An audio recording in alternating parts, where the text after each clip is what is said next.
Good evening. How are you? I'm Bobby Hill, and this is Conversations, brought to you by Riverbend Church. We're glad to have you joining us tonight.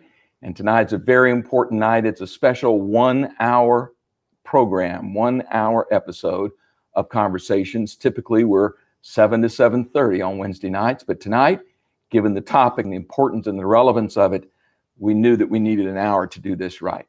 So let me encourage you to be a part of the conversation tonight, because we're monitoring tonight.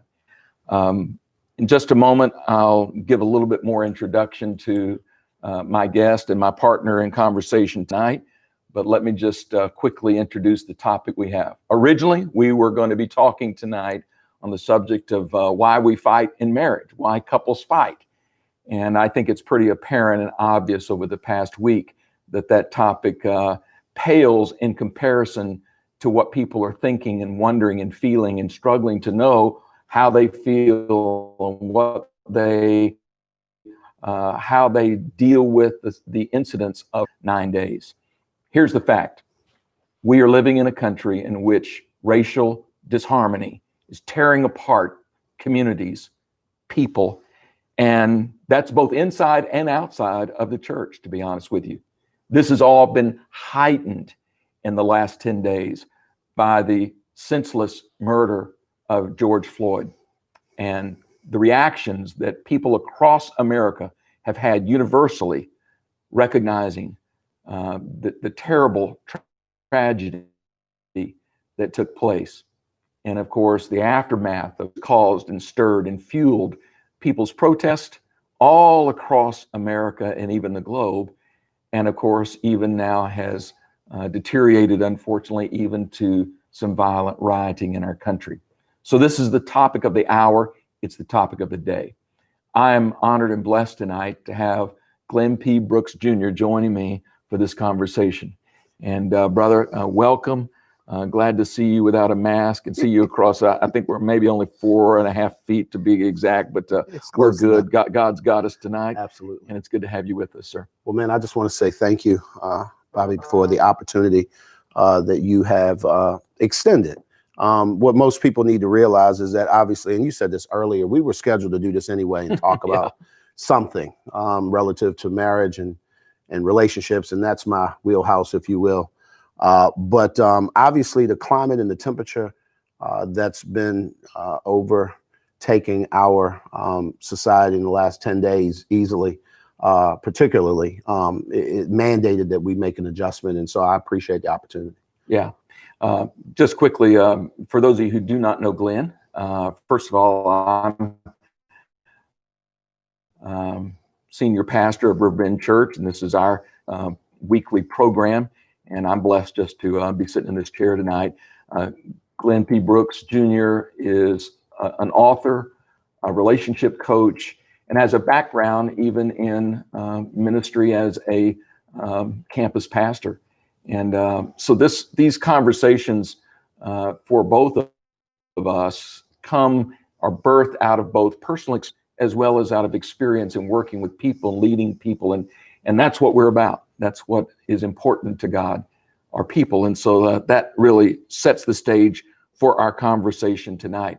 Let me just tell you how we'll start off with this comment.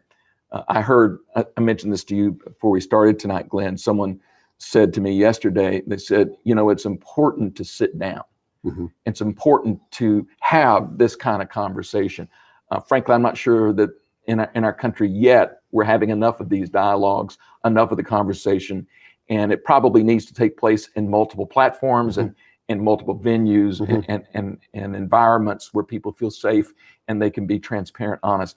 But the reality is, you and I, we talk about some of these subjects on a friendship basis, and it's just as it's not always comfortable to talk about these things. To be candid, it's not. Yeah. And many people even tonight who are watching this are saying, they're uncomfortable even to sit there listening to it and watching it. But the reality is that you and I have a friendship and a relationship where these things are not, we're not strangers sitting here and talking to one another about some current event topic. But this is birthed out of a knowledge that we can talk to one another. As you said, and as I said, we were going to talk about marriage tonight. And I gave you a call the other day and I said, brother, what do you think about this? And you were ready to roll. Yeah. So yeah. I'm glad that you feel the freedom to go there with me tonight. Yeah, I think, Bobby, one of the things, and this is what I'm hoping that people sort of take away with this, you said it earlier, is that in order for us to even begin to speak to and be able to affect change, you're going to have to sit down and have a conversation. I think, quite frankly, what we're seeing in the street right now with the rioting and the uprising, and people are tired. They're exhausted. I'm exhausted because, growing up in South Baltimore, unfortunately, if you've not been a part of this, you've seen it, or you've certainly had a family member who was, a part of that. Yeah. It unfortunately is commonplace in our communities. And I think that for this to become uncommonplace, we're going to have to sit down Yes. with the powers that be, if you will, whatever the establishment is. In most of our cities, they all look different. But unless that entire community comes together and begin to have real conversations and listen, I don't think anything is going to change. And that's the sad reality, because, we can certainly go down the list, but it's just something we've seen way too often. So no, sitting down is absolutely the posture, because we need to listen to one another. Let me just prep the rest of our time, because we're going to get involved in some really important subject matter, talking through these issues that are staring us in the face.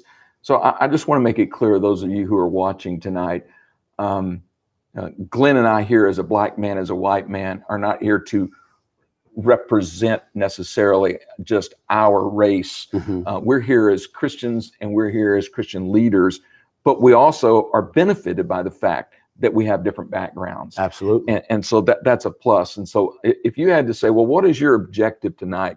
Glenn, here, I would just offer two things, and you can add to the list. Number one, I hope that our conversations tonight will create a greater level of understanding. Understanding is the first step towards doing a whole lot of other things. Acting out, taking certain steps, repenting, changing our thoughts and our viewpoints on certain subjects. So I want us to create understanding and allow yourself to have your perspectives challenged, tweaked, adjusted. I know that's what's happened to me over the past 35 years, as God's been continuing to work on me, and he continues to challenge me. Mm-hmm. But that's an objective I have. So Glenn, if you were to say there's one thing I'd like to see as a result of tonight's conversation, what would that be from your heart? I think for me, it would have to be self-awareness. Yeah. It would have to be not what are they, but what am I? That's good. And that goes across the table. As a black man, what is my responsibility? There's a huge component of our community that can say that we've done all that we can. There's nothing else for us to do. We've said it. We've cried it. We've done everything that we could say that this is happening, this is wrong. And so there's a segment that would say, you know what, we've done all. But I'm not so sure that's entirely true, because I think that as things continue to develop, it creates capacity and room for more to be done. And I think that there is a willingness that needs to come in the room on both parties, for my white brothers and sisters and those who certainly share in this idea that there's something they can do. I think the self-awareness for you is important. It's critically important. I think that's one of the things I value most about our relationship, our friendship. And that started out a little more than 5 years ago now. And the truth of the matter is that you've always been a person who was willing to sit down and listen and take in and be self-aware, and then point out in you, nah, here's where I've dropped this ball, and here's what I am going to do. And I think it's that mindset across the nation at multiple tables, multiple conversations happening simultaneously.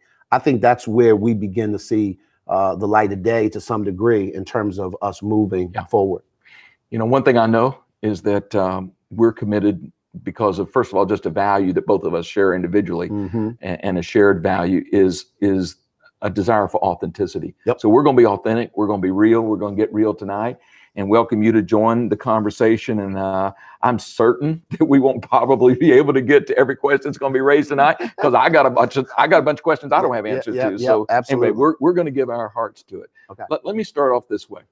And you just said it, but I want to bring you back to it so you can repeat it and go a little bit deeper. And Glenn, you were talking about why it was painful for you and caused you to feel tired just to think about everything that was going on. Yeah. If I could push you into that and beyond that just a little bit,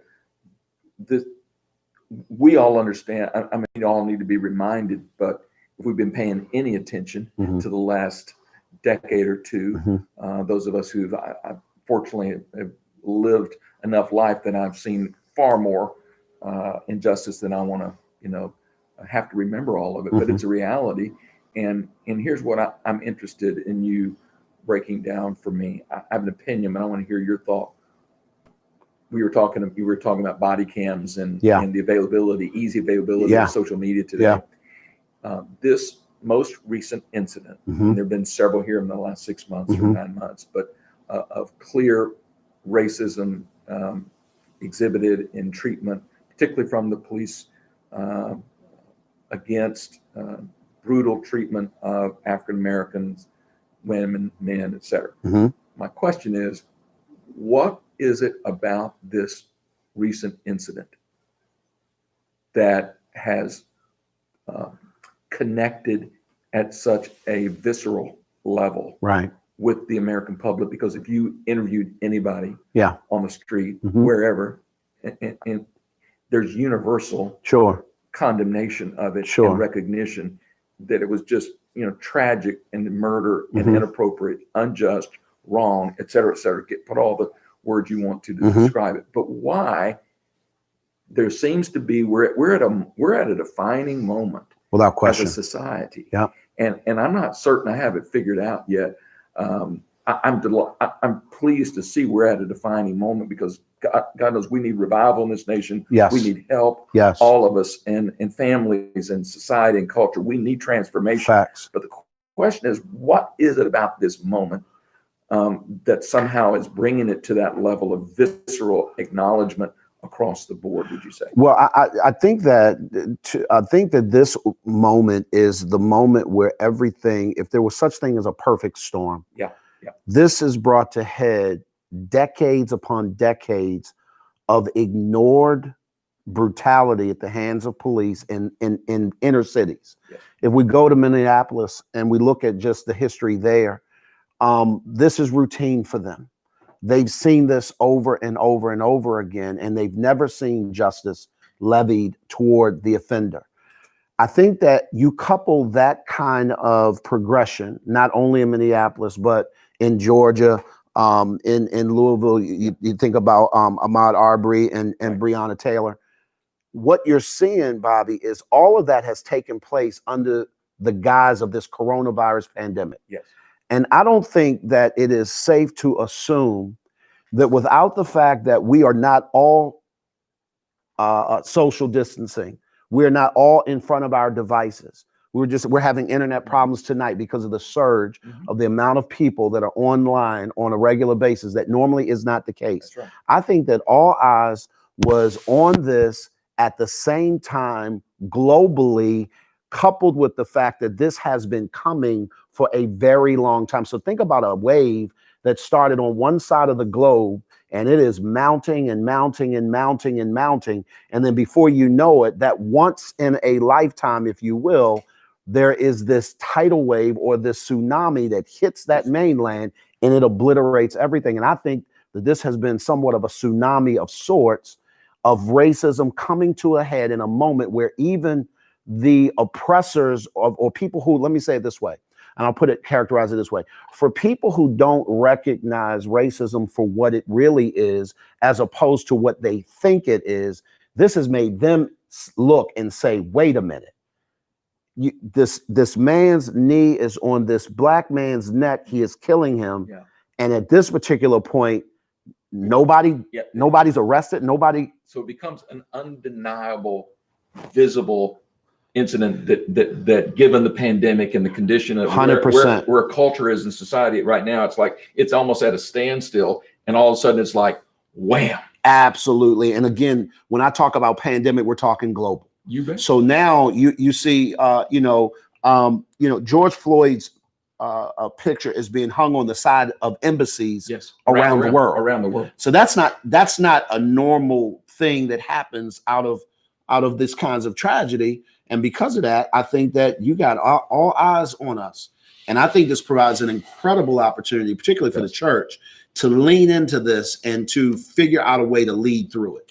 Don't you agree, Glenn, that the church is where this discussion should begin? This is where I'm not saying it needs to stop at the church, but the church is exactly the place. Some people say, oh, why are you church leaders? Why are you spiritual leaders trying to deal with this? Because this is the place. I'm not even attempting to make some national assessment, cultural, societal assessment. I know this. I know that we as believers, if Christian leaders don't get a hold, understand one another better, develop greater awareness, then how can we hope to see communities change? We can't. Yeah. And the reason why I have to strongly concur is, listen, in the Christian community, our example is Christ. That's right. And when I think about a Christ who at one point could be so angry with a group of people that he would be flipping over tables because of their treatment of a temple, treatment of God's house, corruption, the whole 9 yards that goes with that.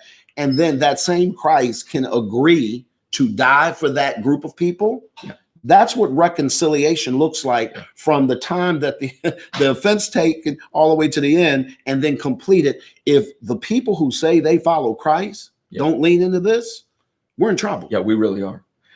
And let me touch on something up. I wrote down a list of things that we're talking 5 or 6 hours, and who knows where this goes later. But we're talking tonight about race. We're talking tonight about privilege.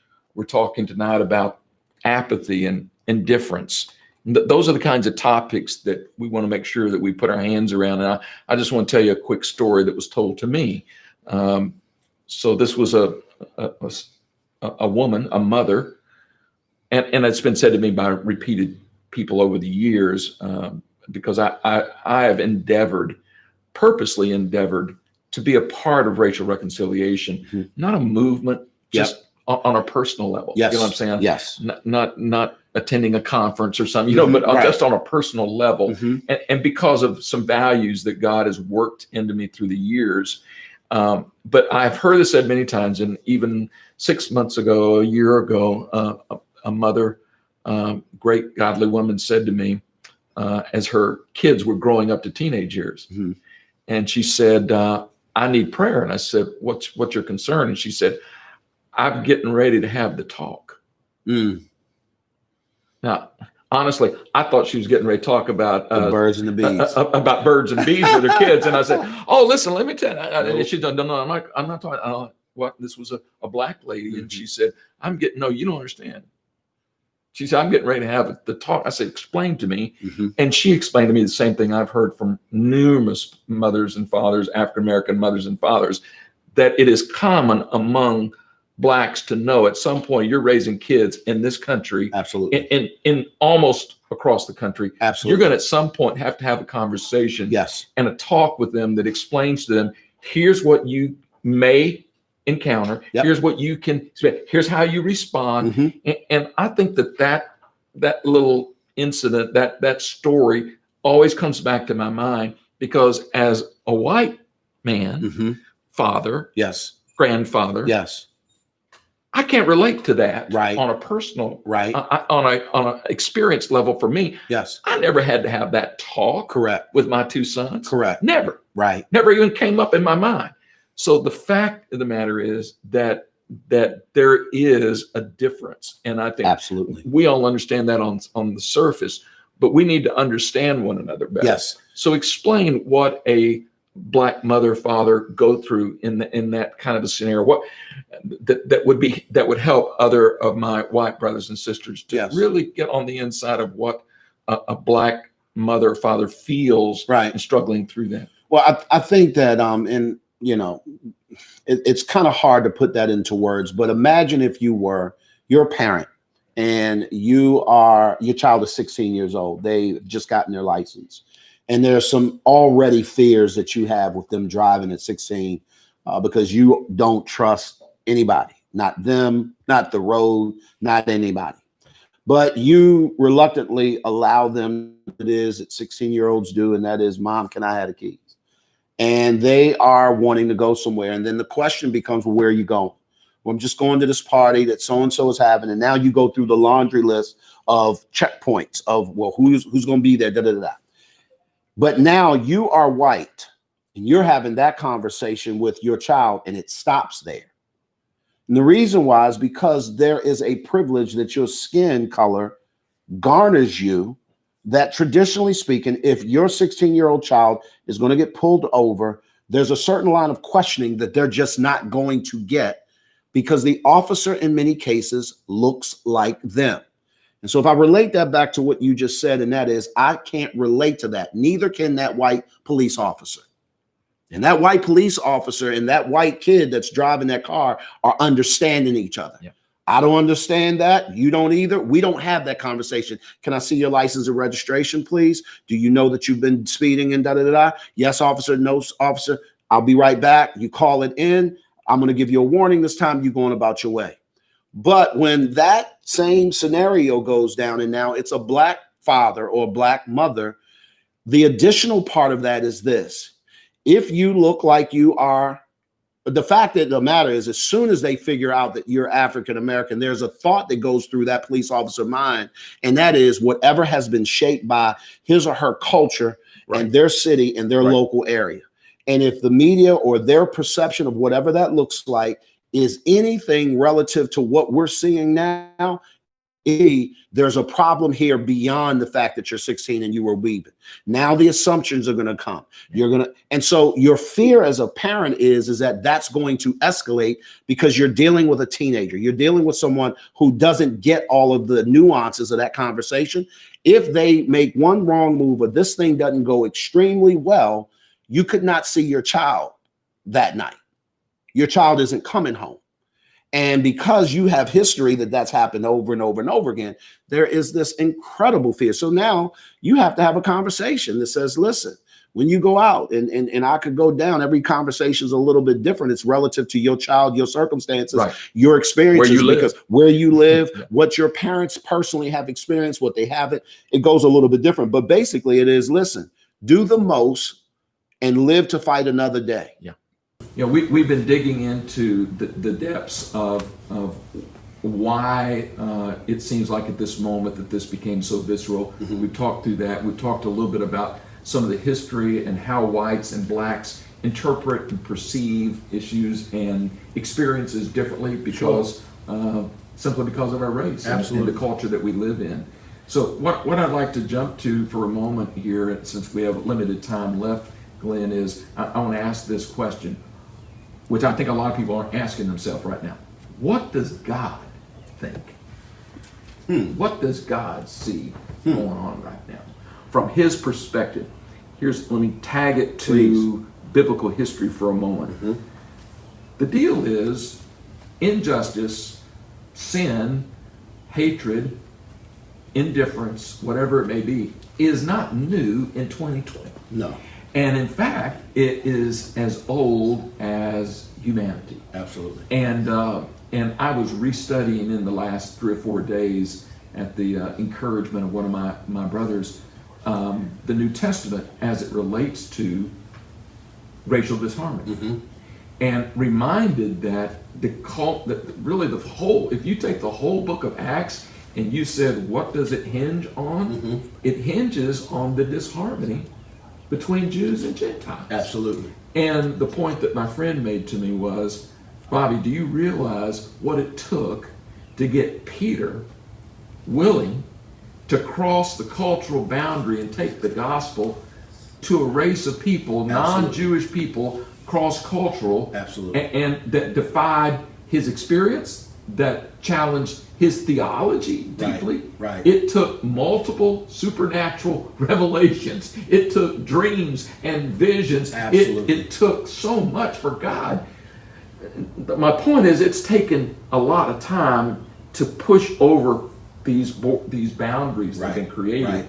And I think one note of maybe just perspective for all of us is, this issue we're talking about tonight is not going to be resolved tomorrow. No, it's not going to be resolved by a piece of legislation. No. It is a age-old historical issues that go beyond white-black. Absolutely. And I grew up in Texas, where prejudice was felt strongly towards the Latino community. Yes. And so my point is, we have to understand this has history. Yes. And if it took supernatural revelations through dreams and visions to get Peter, a great man of God and leader of the church, to change his opinion, then it's going to continue. I think, to answer your question, and without, because now I'm getting ready to get into the weeds of what is not my subject, theology, and that's yours, Professor Hill. But what I will say is this: I think that what God was after concerning Peter particularly, and I think God is after that concerning us, and that is that there is a heart change. that's right. And I think that hearts begin to change when exposure to something makes them sensitive. You cannot change the issue until you change the heart of the issue, or the heart of the matter, or the heart of the people that are involved. Yes. And unless Peter had a perspective shift, a paradigm shift, if you will, which is the revelations that God had just continued to give him dream after dream. How many signs do I need to send you to show you that I am real, that this is in fact me? Yeah. And I think that unfortunately what happens is that particularly in the church, we have basically said, that ain't God. That's right. And I think that what, as believers, and I'm talking to my brothers and sisters in Christ right now, when God speaks and we don't listen, he keeps talking. And he keeps reinforcing it every time he has to have that conversation over. The stakes keep getting higher and higher. And I think what he's really after, Bobby, is for our hearts to break. That's right. And when our hearts break, what I believe generally is going to flood the circumstance is the love that he is designing to put in. There's a reason why he was, Peter, listen, my son died for them Jews, That's just right. like he did for the Gentiles. That's This right. ain't got nothing to do with you. That's right. I need you to get your heart right. That's right. I need you to work this out. And that's why when we talked about it earlier, of which I'm hoping that you guys caught that on YouTube, but we're going to redo this on YouTube. But one of the things that I think I was trying to get that point across there was this, and that is, in order for true reconciliation to take place, there has to be the apology. There is a breaking of the heart that causes you to say, you know what, I messed up. I missed this. I was wrong. I was wrong. I screwed that up. However you want to characterize it. It leads to now the door being open to forgiveness. That's right. And at that particular point, the next step is reconciliation. And I think what we're seeing in our communities is people acting out because no one has ever said, I missed that.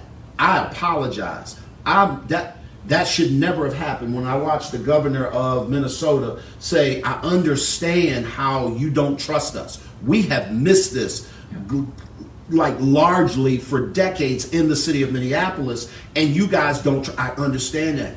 But when that happens, here's what the door begins to unlock to people, because I think at the end of the day, people just want to be heard, man. Yeah. People want to know, hey. And the hearing leads to understanding. Absolutely. And then understanding and feeling All day understanding. long. I mean, that's a Christian virtue, isn't it? It absolutely is. And I think that when we as believers, that's why I said earlier, I really think that this is a unique opportunity for the church. Yes, it is. To lean in and lead by example that says, listen, this is what it looks like to say you don't get it, to say that it was wrong, to say that I can lend my voice and my platform to say that it was wrong. If I've done anything wrong, this is what I'm going to do different. Can you forgive me? Can we walk this out? And then you do that repeatedly over time in different areas. I think that at this particular point, systemic change will then now go the other way, because now we can say, nah, that's my God. Yeah. My history with you personally is that you listen to me. That's my history with you. That is our history together as friends, is that if I have an issue, I have no problem in coming to you and saying, this is how I'm feeling. And what my history with you is that you will sit down for hours if need be, and take copious notes, and then begin to dialogue with me on how can we move here. We met under those circumstances. That's right. And because you heard my heart, I was able to release some things and be able to get some clarity in a way that it changed. Now, it just so happened that you were white. The truth of the matter is that's a human condition. Right. Whenever that happens across any cultural barriers, any race barriers, Jew, Gentile, white, black, it doesn't matter. There is this leaning in that says, you know what, I feel you. Now I understand where you're going with that. It's starting to make some sense. And what I want to say is, and I say this to my white brothers and sisters and Christian leaders, is the truth is that because of the culture and the societal condition that the white man and woman has been placed in this country, the truth is it's easy. It has been in the past, I would say up until more recently in the last decade, it's been easy just to put it out of sight. Sure. And to just kind of to be blind to it, or to purpose to it. What it does is it leads to apathy. It is what it does. does. But my point is we have to actually work hard at this. Absolutely. And frankly, conversely, black Christians have to work hard at not being reactive or setting yourself up for the offense. Absolutely. White Christians have to be purposeful and proactive, I think, about crossing the barriers. I think this is where grace is in order, and I think that we need it on both sides. We do. I think that I need to have grace with you when you're leaning into me and you're saying it's. Let me characterize this in a relationship with a husband and wife, really quickly. When my wife is visibly trying to grow closer to me, and I'm recognizing that she's making an attempt, I can either block that or encourage that. Right. And that's up to me. Right. At that particular point, I can say, you know what, you've done it before. I don't care what you're saying. I'm not going to budge. Or I could say, you know what, I recognize this is even hard for you to even have this conversation. Let me sit back and listen and allow you to talk. At that particular point, the latter allows room for growth. And I think that's the grace we need on both sides, because at this particular point, yes, as a race of people, we have been dealt a bad shot for hundreds and hundreds of years at the hands of people who decided to do that. Sure. In some cases, in the name of Jesus. That's true. Okay? However, if we are at the precipice of change and we're at a place where globally all eyes are on this situation and there's this tidal wave of change coming, I think it's incumbent upon us to allow it to happen. That's right. And to be a part of that process and say, okay, so now you're here at the table, let's talk. And as I said earlier in our conversation, this should be a defining moment. It should be. But it only becomes a defining moment if we personally own it and embrace it, and not just blindly, apathetically 1000%, walk away Bobby. from it. But let me just say, for some of people in my shoes, it would be easy to do that. No doubt. Because of position, security, Sure. influence, social status, whatever it may be. It might be, well, I don't need to deal with this. I don't need to mess with, I don't want to get into this discussion, or it's going to create an argument, or, there's 100 reasons why we can avoid the discussion and the conversation. But we have to have it if we're really going to get God's heart in the matter. I agree with you 100%. And I think that when that happens and you decide to sit your privilege aside, because you don't have to have the conversation. Sure. You don't have to engage it. Yeah. But what you will continue to see, and this is where that whole no justice, no peace takes place. Right.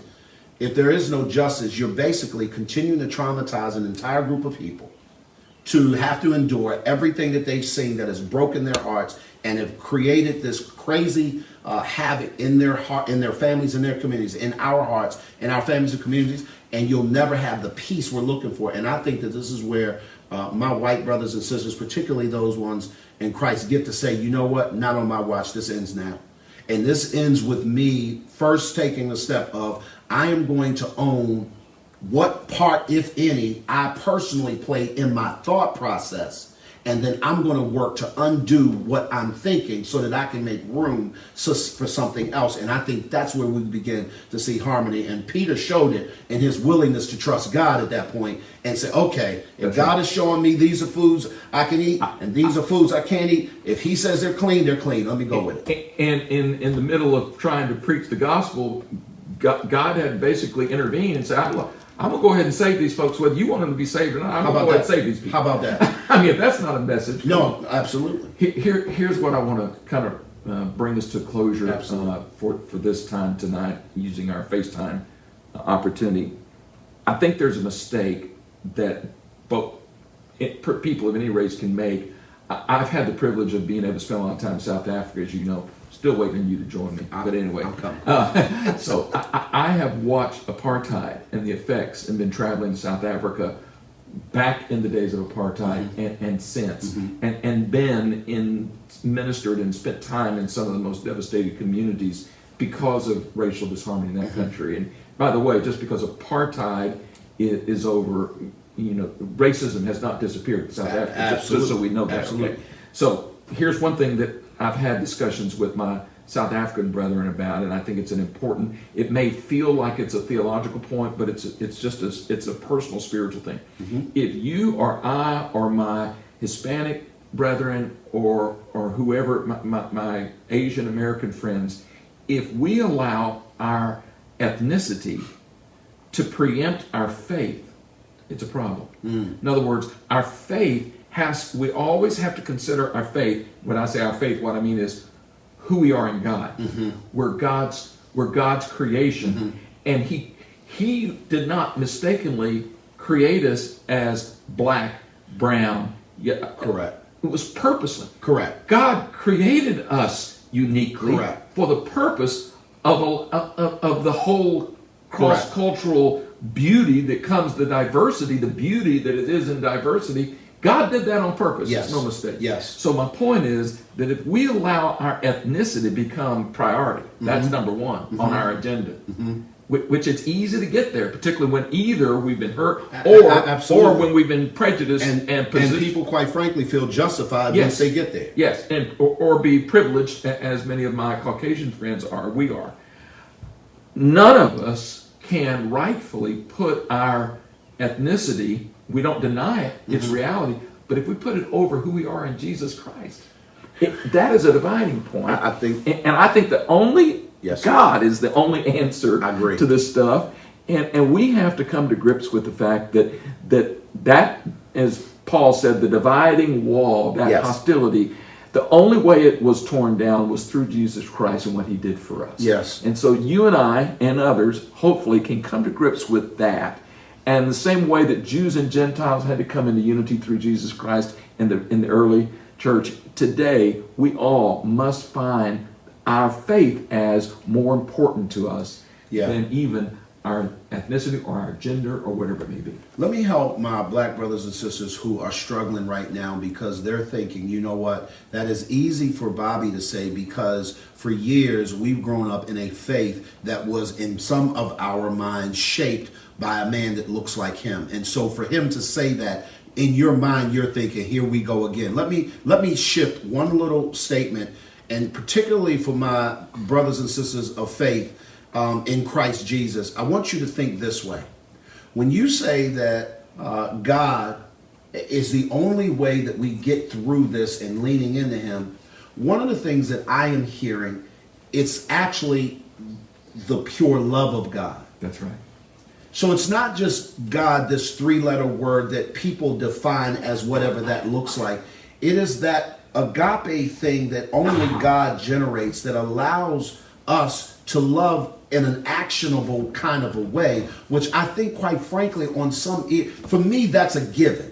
But there are a bunch of folks who don't think that that's a given. And they may be interpreting that as religion, too. Absolutely. And I want to make sure that is not what... That is not what I don't hear you saying that. I know you're not saying that, but I wanted to clarify that. Because if I get to really lean into what the love of God actually looks like, I cannot deny that you're my brother, and that when something is done to you, that I have to speak on that. It is because of your love of God that you can't see injustice done to other people. And so when you lean into that love, Bobby, and you love that way, what happens is it transcends your privilege. It transcends all of that, because at this point, you're operating above that, and it's like it doesn't even... And that's why white people can say, well, God is colorblind. He's not. No. He created color. It was very purposeful. It was very purposeful. So I think that, to me, what is really beautiful, and this is what I love about, particularly here at Riverbend, is that in a multicultural way that's been organically grown, no one set out to market to make this multicultural. No. One of the things that Cherie and I have often felt when we walk through the doors is that there is no feeling that I have to assimilate to nothing. Right. I get to be authentic me and worship God in my authentic self. And I don't have to look like you to do that. But at the same time, I don't have to now redefine what that experience should look like because it's just so pure. And that's just me personally. And I just love the fact that we get the opportunity to talk like this. And I appreciate it. I can't wait for us to see, to be a part of wherever this thing goes. We're gonna revisit this. I just want to leave everybody with a kind of a challenge. Yes, sir. And I want to use an example. And in closing, I want to challenge everyone who's viewing this, who's taking it seriously, not just Yep. but let's all agree to go beyond the superficial level of clicks and comments. Let's determine that we're going to go beyond that, because I know that there are people on all different sides and dimensions of the events and opinions and views who are struggling with knowing how to do the dance right now. And I think that's a barrier. If we're struggling, let's purpose that we're going to move ahead, move beyond the clicks and comments. Please, most of you know that I'm not Mr. Social Media, but my point of the matter is that even if you are, and that's who you are, and let's just understand that that's not enough. Absolutely not. That's not enough. Yeah, that's not gonna get to the heart of the issues and change in the inside. So I just want to leave that as a challenge to all of us, as difficult as it may be just to even hear that. Yes. But let's all do that.